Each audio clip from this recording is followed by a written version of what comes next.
ঘুম ভাঙানোর জন্য ছিল মানুষ। অ্যালার্ম ঘড়ি আবিষ্কারের আগে ইংল্যান্ডে ছিল এক অদ্ভুত পেশা।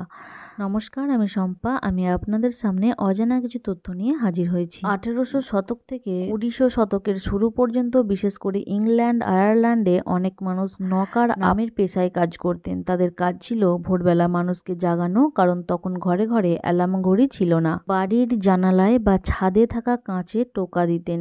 অনেক সময় বাঁশ বা কাঠের দণ্ড ব্যবহার করে ওপরের তলার জানালাতেও পৌঁছতেন।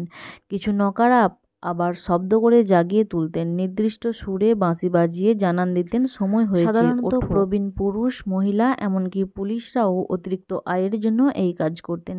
অনেকে 2 ঘন্টা আগেই উঠতেন যাতে অন্যদের ঠিক সময়ে জাগাতে পারেন।